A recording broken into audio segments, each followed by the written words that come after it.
Is it your testimony that Facebook executives and employees cultivated relationships with members of the Chinese Communist Party? Absolutely, Senator. Now, Meta are facing a historic antitrust trial that could force it to break off Instagram and WhatsApp. Do you reckon that'll make any difference to their power, or do you think they will be more than adept and skilled at maneuvering and managing it? Let me know. Let's get into this story because we know a few things. Zuckerberg publicly admitted that he strangled stories at the behest of Fauci. That's a matter of public record. But the fact checkers have just been too politically biased and have destroyed more trust than they've created, especially in the US. Is Zuckerberg some kind of shapeshifter, or can we rely on him now? After all, he likes jiu-jitsu and he wears that necklace. Is Zuckerberg trustworthy, or is Zuckerberg one of the very forces that we can nary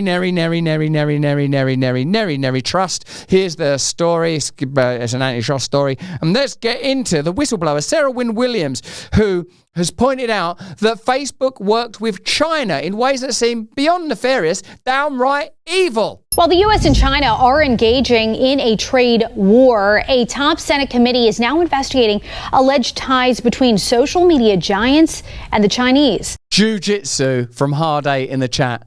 That is not how you spell it. A former Meta executive and whistleblower testifying Facebook collaborated with the Chinese government. The National News Desk, Jeff Harris, joining us. Jeff, shocking allegations on Capitol Hill today. Tell us more about what she said to the Senate committee. Sarah Wynne Williams, a former Meta employee and whistleblower, Dee, testified on Capitol Hill about how the social media company collaborated with the Chinese government, saying Meta worked, quote, hand in glove with the Chinese to censor its platforms. Republican Senator Josh Hawley opening Wednesday's Senate Judiciary hearing with a bold statement. This is a hearing that Facebook has tried desperately to prevent. Before the committee testifying, Sarah Wynne Williams, Facebook's former head of global public policy, who also wrote a scathing book about Meta. She told senators Meta worked directly with the Chinese Communist Party to undermine U.S. national security and betray American values. What? Work directly with the Chinese Communist Party to undermine American security? Well, if that's true, let me know in the comments and chat. Should Trump be having the meetings he's having with Zuckerberg? Are we ever going to change the world meaningfully unless these relationships are investigated? Let me know what you think. I witnessed Meta work hand in glove with the Chinese Communist Party. Wynne Williams also alleging Meta's artificial intelligence model, known as Llama, was used to help develop China's DeepSeek. Meta's AI model, Llama, has contributed significantly to Chinese advances in AI technologies. Shortly after her opening statement, Hawley circling back, asking Wynne Williams directly if Meta collaborated with the Chinese government. Is it your testimony that Facebook executives and employees cultivated relationships with members of the Chinese Communist Party? Absolutely, Senator. Rob Laka, a business expert who read Wynne Williams' book, believes testifying today took a lot of courage and was quite eye-opening. This is someone who is speaking out against some very powerful people. Laka adding that the people who worry about ethics, specifically when it comes to AI, look at what's being accused with much concern. If anyone can use this very powerful company's source code, then that code could be used for nefarious means. Now, a Meta spokesperson called the testimony, quote, divorced from reality and also... Interesting, that guy, isn't he? Now look at me, I'm a lovely little fella. I got comb grooves in my hair. I use too much gel. I'm like an adult baby. Wah, wah, here's the news. Get me a rattle. I need to change my diaper. Wah. Riddled with false claims, adding that Meta does not operate its services in China today. Reporting for the National News Desk, I'm Jeff Harris. You certainly are, Jeff. Now, what I want to know is, can you, in your mind, separate Meta, Facebook, Instagram, WhatsApp from its creator, the oligarch and all-powerful Mark Zuckerberg? Let me know in the comments and chat if you think that Mark Zuckerberg has undergone a transition, or if he is a shapeshifter. I don't mean that literally in a David Icke way. He's someone that's quite, what do I want to say, protean, amorphous, malleable plastic, changes direction according to the nature of power. And shouldn't anyone that's a tycoon and in a position of power alter their dynamics and positions in order to have good relationships. What do you think about that? Hale's fantastic, or Vinny6. What do you think, Digit No Hippie? What do all of you think in the locals chat? What do you think, Trish McLeod needs Diddy's oil? No, well, that's apparently it was abundant. Now, let's have a look at the apparent willingness of Mark Zuckerberg to metamorphosize into whatever shape is required. This is a man who wears many different costumes. When I was there, he, wanted the president of China to name his first child. I think that's him in a costume right behind her right now. There's no way that's a legit person in those peculiar blue glasses, no eyes at all, looks like he's been made in Jim Henson's workshop. He was learning Mandarin. That was, he was censoring to his heart's content. Now his new costume is MMA fighting or whatever, free speech. We don't know what the next costume's going to be, but it'll be something different. It's whatever gets him closest to power. If he were here, is there anything you'd like to say to him? He is here. He's just behind my shoulder now. No, I'm not. I'm at an MMA fight. I like MMA. Have you ever considered going into the metaverse? Have you considered what it would be like if you had no pigment in your skin and you were basically so white that you were blue, that you were basically see-through? Can you see my heart beating through my cavity chest? He's definitely got one of them chests with a little bit of a hole in it there, isn't he, Mark Zuckerberg?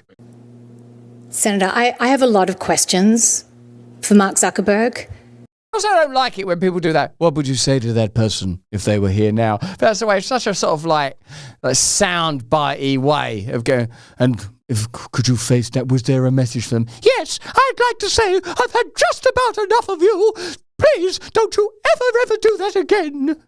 This is going to be a game changer for your health. Kimchi 1. You've probably heard about the power of fermented foods. Well, kimchi is one of the most powerful ones out there, packed with over 900 unique strains of probiotics. That's right. You can get all of them in a convenient capsule. You don't want to be trying to get 900 strains, each from a different teaspoon, egg cup, or, heaven forbid, mouse anus. You want it in a tiny little capsule like that, straight in the mouth. Say goodbye to sucking protein from a mouse. What do you mean you weren't doing that? Yes, you were. Be honest. Tell the truth. Shame the devil. Kimchi 1 supports a healthy gut, helps with digestion, and gives your wretched immune system the boost it so badly needs. In fact, many have found it helpful in dealing with post-vaccination symptoms caused by mRNA exposure. Even those who haven't been vaccinated are suffering symptoms due to exposure through shedding and mRNA being injected into our livestock, even USDA certified organic meats. Protect yourself and do that by strengthening the balance of good and bad bacteria in your gut. Kimchi 1 is all natural, non-GMO, gluten-free, dairy-free, and 100% made in the USA. If you're watching this right now, use the link below and you get 25% off if you use the code BRAND. Or for an even better deal, call 888-404-7719 and get up to 50% off and free shipping. Again, that's 888-404-7719. Their educated staff will make sure that Kimchi 1 is right for you. Don't wait, your body will thank you in the form of a kimchi-filled fart. Kimchi 1 from Brightcoil. Get 25% off. Use the code BRAND. Click the link in the description. And if you use the phone number on the screen now, you get 50% off.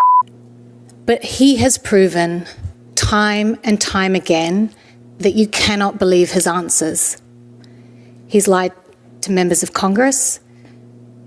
He's lied to his employees. And he's lied to Americans. And that's why I'm asking this committee to hold him accountable. Is Sarah Wynne Williams a legit whistleblower pointing the finger at a person that's got too much power? Or is this another one of them phony cases? And was that Mark Zuckerberg perched just behind her? Paul Schrober in the chat says, punch him in the bollocks, Russell. Tolker says, totally a shapeshifter. His business is to take advantage of the winds of social opinion. He's steering the ship accordingly. Yeah, good stuff, guys. You lot are super, super smart. Thank you for bringing your free speech to Rumble today. It seems to me that Meta, Facebook, and WhatsApp is too much power for one man to wield. And I know that global power and massive organizations like Facebook are seldom entirely controlled by one individual. Probably Vanguard's got a piece of it. Probably BlackRock owns a piece of it. But what you can tell from Facebook is how the pulsing rhythms of power alter and change, almost just by looking at Mark Zuckerberg himself, who bears the inflections and fashions of the time in order to continue to wield the power that's required. Maybe we should look beyond whether certain billionaires are good and certain billionaires are bad. Oh, I like this one, he's going to space. Oh, I like that one, he used to make electric cars, now he makes me crazy. Maybe what we should be looking at, in fact, and this is what I'm advocating for, is the kind of real and significant spiritual change that actually all of us are craving and looking for deep down. None of us really care about these cultural issues unless we're directly impacted and affected by them. All of us are looking once again to be beloved, to be held in the embrace of the infinite that is within us, that we can feel moment to moment, but we can never fully access when we're co-opted continually by fear and desire. And how does that fear and desire get stoked, by the way? Well, it gets stoked by social networking organizations that have incredible control over the information that you see. They recognize the information that you respond to just by the movement of your eyes, and they flood your brain with it. For all I know, they might be doing it right now, raising your adrenaline, raising your hysteria in order to keep you from seeing straight. That's why you have to be still and know that I am God. Seek first the kingdom of God, which is available within you, which is accessible to you now. You are no better than me. You are no worse than me. None of you. We're all here for a limited time before potentially transcending unto the eternal if we are willing to turn away from sin, which means ultimately unconscious activity and living on the low levels that this culture, with all of its various inflections, would prefer that you remained on. That's just what I think, though. Why don't you let me know what you think in the comments and chat, because you are valuable. Hey, thanks for watching. If you want to see more uncensored content where free speech can flourish, join our live stream. Click the link right here to watch the next video if you want to, or become a member of a growing movement. Download the Rumble app and you'll be informed every time we make a new piece of content. Stay free.